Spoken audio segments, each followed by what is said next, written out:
कि वहीला मकां के मकी हुए, सरे अर्श तख्ते नशी हुए। वहीला मकां के मकी हुए, सरे अर्श तख्ते नशी हुए। वो नबी हैं जिनके है ये मकान, वो खुदा है जिसी का मकान नहीं है। ये नबी है जिसी के है ये मकान, वो खुदा है जिसी का मकान नहीं है। अल्लाह अल्लाह मेरे रब करीम की तरफ से मेरे नबी मुकर्रम की खिदमत के लिए जनाब सैयदा हलीमा चुन ली गई थी। रब कदीर ने रोज़े अज़ल में ही फैसला कर लिया था कि मेरा महबूब जब जाएगा मक्के में इनकी वलादत होगी। किस घर से मेरे आका करीम दुनिया में तशरीफ ले जाएंगे। मेरे आका करीम के तमाम हस्ब नस्ब रब कदीर ने चुन लिए थे, जैसा कि मेरे आका ने बयान फरमाए गए। यूं ही चलते चलते जब मेरे आका की वलादत हुई, वो घड़ियां भी आपने समात की हैं। बादे वलादत जब वो दौर आया, अरब की औरतें इकट्ठी होती थी, हर साल में 2 चक्कर लगाती मक्के की वादी में, शहर के बच्चों को उठा के ले जाती थी, फिर उनकी खिदमतें करती, उनकी परवरिश के लिए, उनके परवान के लिए अपनी मेहनतों मशक्कतें करती रहती। फिर वो बच्चे परवान चढ़ते, जो ही बढ़ते जाते, फिर वो बच्चे इस काबिल हो जाते थे कि अब उनको किसी दूसरे की जरूरत नहीं है। फिर उन बच्चों को लेके वापस लौटती, मक्के में जिसका जो बच्चा है उसके सुपुर्द कर देती। उन दाइयों को हर 6 महीने बाद या चंद महीने बाद या सालों बाद उन्हें परवरिश का खर्चा भी मिलता रहता। इसलिए तमाम दाइयों के दिलों में ये बात होती थी, मैं बढ़ चढ़ के मक्के के शहर के रहने वाले बड़े से बड़े रईस, बड़ा सा बड़ा मालदार हो, उसका बच्चा मुझे मिल जाए, ताकि उसके बदले में वो जो बड़ा बंदा होगा, बड़ा करोड़पति होगा, लखपति होगा, जिसके पास मालो दौलत के असबाब होंगे, उसके घर से मुझे इस बच्ची की परवरिश पे कुछ ज्यादा रकम मिल जाएगी, कुछ ज्यादा रकम मिल जाएंगे।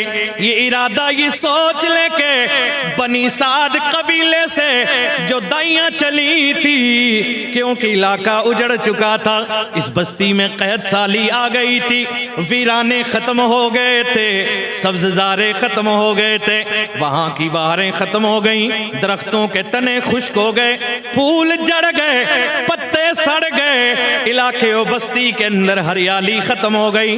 तमाम इलाका खुश्क साली की वजह से बड़े कहत में पड़ गया। यहाँ तक के लोगों के खेतों में से अनाज भी पैदा होना बंद हो गए, जिसकी वजह से लोगों के घरों में भी बड़ी कहत साली की मार पड़ गई। यहाँ तक के जिस तरीके से अल्लामा ज़ुरक़ानी ने भी नकल किया है, सीरत अलविया में भी मौजूद है, सैयदा हलीमा फरमाती है, बस फिर लोग क्या करते, मेरे इलाके के रहने वाले बड़े बड़े लोग, कई औरतें भूख की वजह से जब निढाल हो जाती, घर में खाने के लिए कुछ ना मौजूद होता, जंगल की तरफ निकल जाती थी। फिर झाड़ियों में जाके जिधर उन्हें कोई तन्ना हरा मिल जाता, उस दरख्त के पत्ते सिकड़े छील के उन्हें खा लेती, अपनी भूख मिटा लेती थी। आते आते वो वक्त आया, फरमाती हैं कि एक सदा लगी, औरतें मिल के कहने लगी, ओ हलीमा हमने तो इरादा कर लिया है, हम 9 तैयार हो गई हैं, 10वीं आप भी तैयार हो जाओ, चलो मक्के में चलती हैं, किसी अमीर कबीर के बच्चों को लेके आती हैं, उसे पालेंगी, परवरिश चढ़ाएंगी और फिर उस पे जो उजरत मिलेगी अपना घर का निजाम चलाएंगी। सैयदा हलीमा फरमाती हैं, जब हम मक्के में दाखिल हुई, वो मेरे साथ वाली औरतें चलती चलती रास्ते में मुझे पीछे छोड़ गई थी।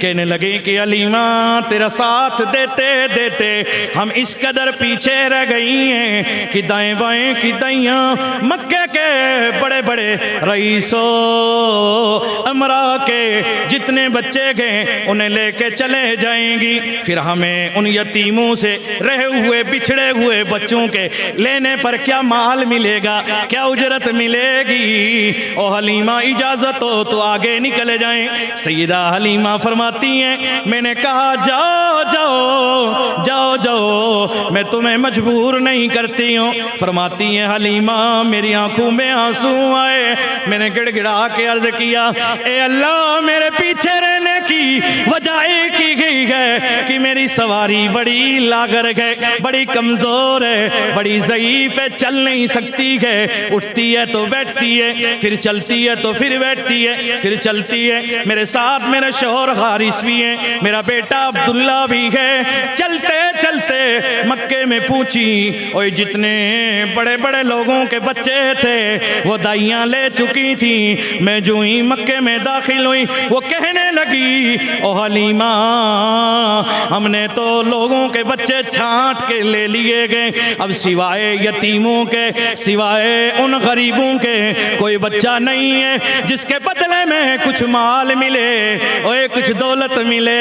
हलीमा कहने लगी, कोई नहीं, मुझे अपने रब की जात पे बड़ा यकीन है, मेरा रब मुझे बेसहारा छोड़ने वाला नहीं है। हलीमा को अभी पता नहीं था, हाय हाय मेरा मुकद्दर बनाने वाला, मुझे चमकाने वाला, ओए वो कायनात का ताजदार मेरी गोद में आने वाला है। अल्लाह अल्लाह फरमाती हैं कि फिर क्या हुआ, मामला यूँ हुआ कि मैं दौड़ी दौड़ी आई। मैंने कहा कि अगर मुझे मुकद्दर बनाना है, किस्मत चमकानी है, ओए अपनी गोद को रहमत से माला माल करना है, तो अल्लाह के घर का ये दरवाज़ा है जहाँ मुकद्दर बनाए जाते हैं, किस्मतें उरूज पाती हैं। बस मैं आ गई, मैंने दरवाज़ा पकड़ा, झूम के कहने लगी, ए अल्लाह ए अल्लाह अगरचे गंदी हो फिर भी तेरी बंदी हो, ए अल्लाह मेरी गोद भर दे, कोई रहमत वाला बच्चा दे दे। पीछे से आवाज आई, और रो रो के डरे काबा पकड़ के खिलाफे काबा से आंसू निकाल के गिड़गिड़ा के रब को मनाने वाली, बोल तेरा नाम क्या है, क्या मामला है। कहने लगी कि मैं बनो साद इलाके से आई हूँ, मैं एक दाई हूँ, बैसियत एक बच्चा, बैसियत एक दाई एक बच्चा लेने आई हूँ। मक्के का मुझे एक बच्चा चाहिए जिसे मैं परवरिश करूँ, जिसे मैं परवान चढ़ाऊँ, मुझे उस पे कोई दौलत मिल जाए, उस पे इनाम मिल जाए, रहमत के मामलात खुल जाए। इतना कहना था, वो आवाज देने वाले मेरे नबी के दादा जान हज़रत अब्दुल मुत्तलिब थे। कहने लगे कि ओ औरत ये बता तेरा नाम क्या है। कहने लगी कि मेरा नाम हलीमा है। कहा बताओ किस इलाके किस कबीले से आई है। मैंने कहा कि बनो साद कबीले से। कहने लगे कि ओ तेरा नाम हलीमा है, इलाका साद है, और तू बड़ी सादत वाली है, हलीम वाली है। मुझे लगता है एक रहमत वाला बच्चा तेरा इंतजार कर रहा है। अल्लाह अल्लाह। हज़रत हलीमा फरमाती हैं बस फिर क्या था, वो कहने लगे करीब मुझे लगता है रब ने तुझे उस बच्चे के लिए चुन लिया है। वो मुझे लेके जाने लगे, सामने झोपड़ी है, कहने लगे कि इसके दरवाजे पे चली जा, आवाज देना, अंदर मेरी बहू है जिसका नाम आमीना है, उसे कहना काबे के मुतवल्ली ने, मक्के के सरदार ने, हजरत अब्दुल मुत्तलिब ने मुझे भेजा गए, वो रहमत वाला बच्चा मेरी गोद में डाल ले। फरमाती हैं कि मैं दौड़ी दौड़ी गई, मुझसे पहले भी बड़ी दाइयाँ गई थी और मेरे आका की खिदमत की सादत किसी को ना मिली। यहाँ बहुत सारे लोगों ने लिखा गए, बहुत सारे ये भी कहते गए मेरे आका करीम को देखा यतीम छोड़ के चली आई। नहीं नहीं, मुस्तनद रवायात में ये गए और किसकी जुर्रत और हिम्मत थी जो मेरे नबी को छोड़ के चली जाती। नाना सैयदा तैयबा ताहिरा हजरत आमीना फरमाती के और जितनी दाइयाँ आई आवाजें लगाई, मैंने उनसे नाम पूछा, हर एक का नाम पूछ करके मैं उसे जानने के लिए कहती रही, क्योंकि नाम बताने वालियों में कोई हलीमा नाम की नहीं थी। जब सैयदा हलीमा आई आवाज दियो आमीना दरवाजा खोलो, अब दरवाजा खोलो, मैं दाई गो बच्चा लेने आई गो। जवाब मिला, ओ बता दाई तेरा नाम क्या है? फरमाती है मैंने कहा मेरा नाम हलीमा है। कहने लगी बता कहाँ से आई हो? मैंने कहा बनो साद के इलाके से आई हो। कहने लगी कि बताओ तुझे किसने भेजा है? मैंने कहा मुझे ये जो तेरा लाल तेरी गोद में लेटा है इसके दादा अब्दुल मुत्तलिब ने भेजा है। आमीना फरमाने लगी तुझसे पहले बड़ी दाइयाँ आके चली गई, लेकिन किसी को भी इस सोने के चेहरे की देखने की भी सादत नहीं मिली है। और आजा हलीमा तेरे लिए मुझे बड़ी बशारतें आई है, आजा ये बच्चा तेरा इंतजार कर रहा है। अल्लाह अल्लाह अल्लाह अल्लाह। ओ सईदा फिर बताओ क्या हुआ?